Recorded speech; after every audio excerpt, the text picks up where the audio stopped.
everyone, it's Laura, and today I'm here to talk to you about an audiobook that I recently listened to.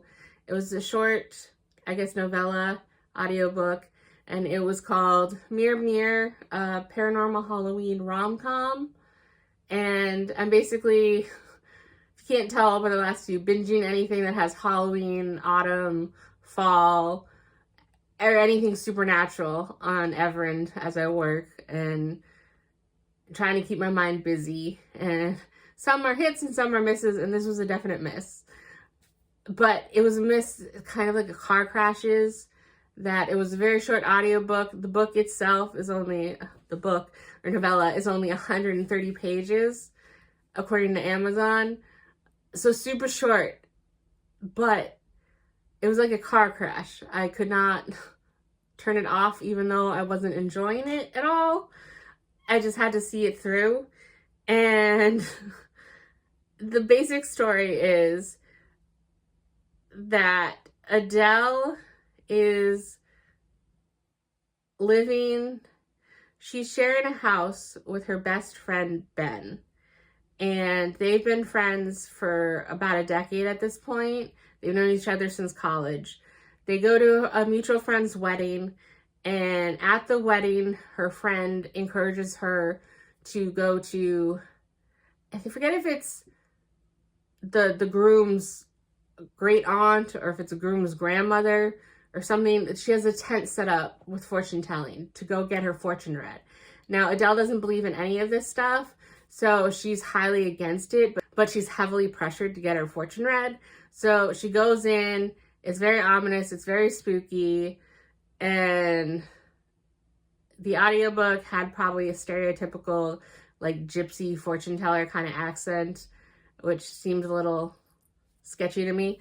But this lady, the fortune teller, is crude, and basically, I like how she was calling Adele on her shit, but she was very abrasive. Apparently, she has a mirror in the tent that would show her her soulmate, and how Adele was really lucky that she gets the opportunity to look in this mirror because lots of this lady's relatives have asked to use the mirror and she said no.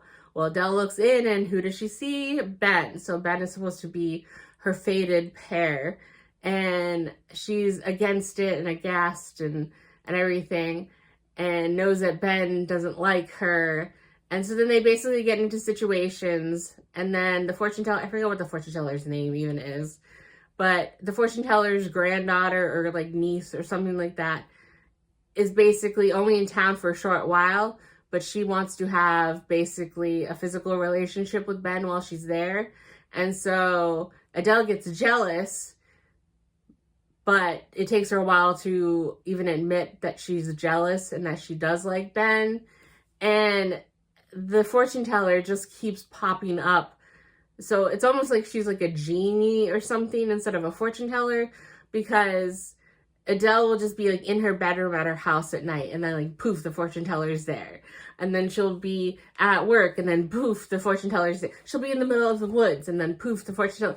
And each time the fortune teller is super crass and vulgar, and I don't consider myself a prude, but I also don't want to hear about sexual escapades of an old lady with drooping breasts that they keep telling us about, that they're like down to her knee. And I don't need the visual of that. And I don't know why anyone would think to write this down on paper. And like I said, it was like a car crash though. Despite not liking it, I could not turn it off. And that's a failing on my part, because once it was over, I did not get any sense of satisfaction of having it end, and I did not enjoy it. So why did I really listen to it? I don't know. So overall, I would give it a 2. That's probably between a 1.5 and a 2. Yeah, I did not like it. I would not recommend it. I mean, if you're curious, go in with your eyes open. Maybe you'll be as morbidly curious as I was. But 2 stars, and that's very generous because it wasn't complete and utter crap. I guess I need to firm up how the ratings work on the lower end of the spectrum for things, if 1 are only for things that are just completely unreadable, and book 2 are just ones that I find personally awful. I don't know. So 2 stars. That's all I have to say on this. It was bizarre. And I will see you in the next one. Bye.